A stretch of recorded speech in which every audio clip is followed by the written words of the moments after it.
Hey YouTube, let's try something different today. So Katriina Kilpi is going to take over this channel. She's doing a forest bathing experience with us. Now, I had no idea when I first heard of it, so I'm not even going to try to explain it to you, but she does a brilliant job. So along with her experience, she's going to explain things along the way. Try it out and see how it goes. Let's just tap into it.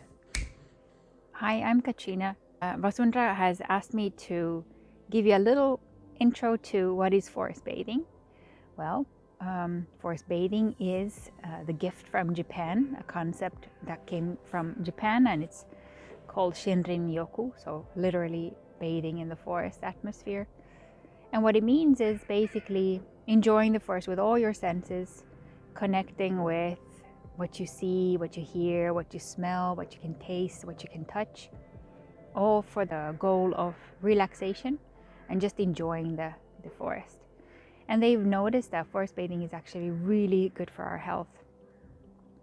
So it relieves stress and it lifts our moods and it alleviates anxiety and just puts us in a better place. For me, why am I doing it? I've always spent a lot of time in the forest. It's been my place to come back to myself. And once I heard about forest bathing, it sounded like this is probably what I've been doing my entire life. And when I read more into it, that's indeed so. And it seems like a lot of nature lovers are jumping on the bandwagon of forest bathing and coming up with their own ways of taking people to the forest, connecting with the more than human world, and enjoying sharing their view of the forest and their special ties with this special place. And I think it's beautiful. I feel that there's a big call from Mother Nature to those people who can hear it.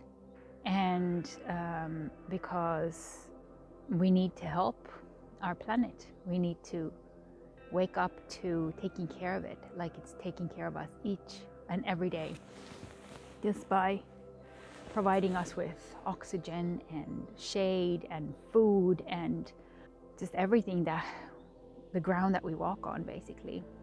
So I really feel that forest bathing has a lot of potential in helping people notice nature better. Instead of just running or walking or jogging through it, you'll stop and you'll connect with what you see and what you hear and what you feel, because especially when you go to the same place more often, those trees that are living beings really start coming to life. You start seeing the differences in them. You start feeling them around you, and they are the best companions really when you're feeling sad. It has been scientifically proven that nature really lifts up our moods when we're down. But I really feel that it has to do with just returning to our default frequency. Because when we are in the human world, we are bombarded with stimuli and we have altered our surroundings so much that it's hard to live in them.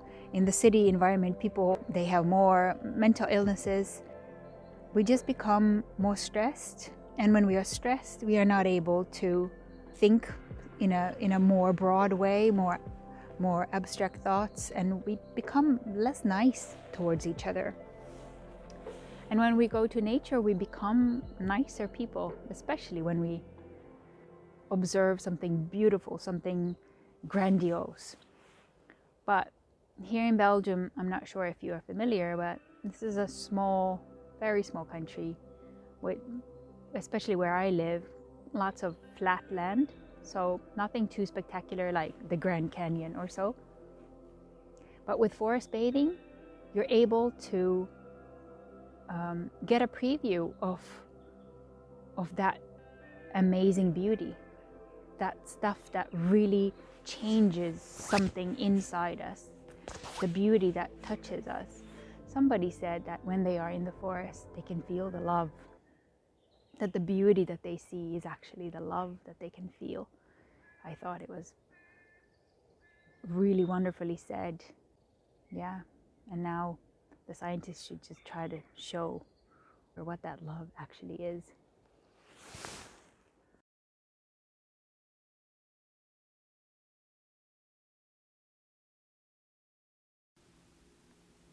Hi there.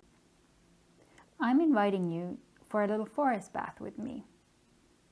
It doesn't matter if you are actually in a forest. You can join me in my forest. Let's just start with arriving in the forest. If you feel comfortable, feel free to close your eyes, or otherwise just pick a spot in front of you on the ground and concentrate on that. We'll start by listening to the furthest sounds that we can hear. These can be sounds up in the sky or really far away in the distance. Don't judge or name the sounds, just experience the sound. You can then come closer with your listening and listen to the sounds that you can hear in a big radius around you. Come then even closer. Listen to the sounds right above your head, right next to you, and even under your feet. Come even closer. How are you feeling today? What do you need from this little forest bath?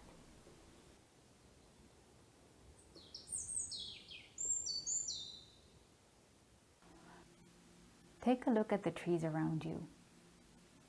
Notice how their roots are going deep into the ground and how sturdy they are, standing tall in front of you.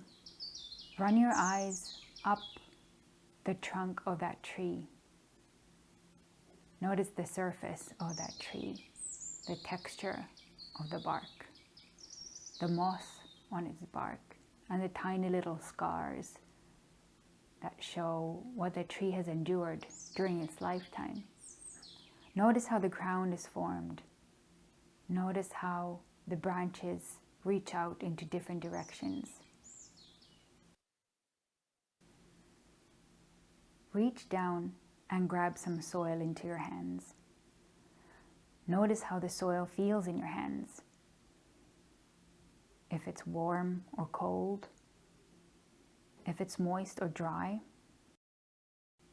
if it breaks when you rub it in between your fingers.